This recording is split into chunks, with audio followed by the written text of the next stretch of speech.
Errudun ekuazioetan... Ez da ikusten. Handritxo indabale. Ya está.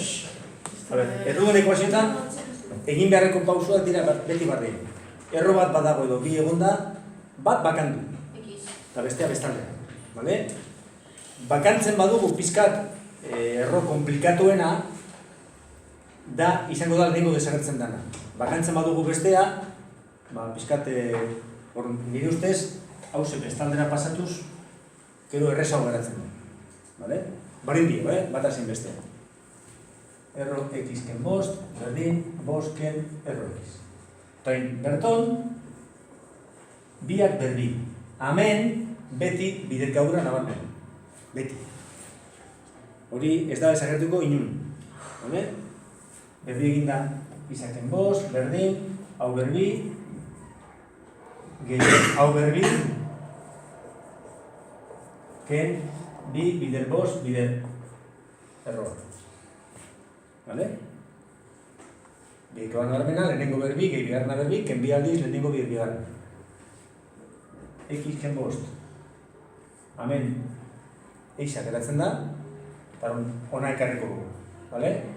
Ken hogeta bost, ken isa, berdin, minus hamar, erro isa. Vale? Bi hauek, ona ekarri dugu. Isa, eta isa desagertzen dira. Eta da, minus hogeta hamar, berdin, minus hamar, erro isa. Aldu egin dana, zati minus hamar, nahi izan eskero. Vale? Ados? Gehi ipinik, eta zati hamar egin. Eta zer geratzen da, hiru berdin erro isa. Zer bada isa? Behatzen. Berbi egiten dugulako, ez? Orain zen egin behar dugunekin?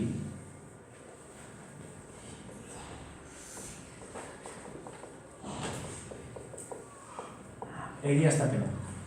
Errudun ekuazioetan beti egiaztapenekin behar izango duzu. Egiaztapena zelan, berton jarrita eta konprobatuz bost emoten duen nola ez. Vale? Horrun. Erro bederatzi.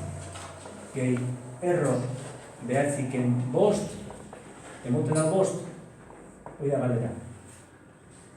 Hiru gehi erro lau bi, berdin bost da. Beraz, balio garria da. Soluzioa, x berdin bederatzi. Y ya está.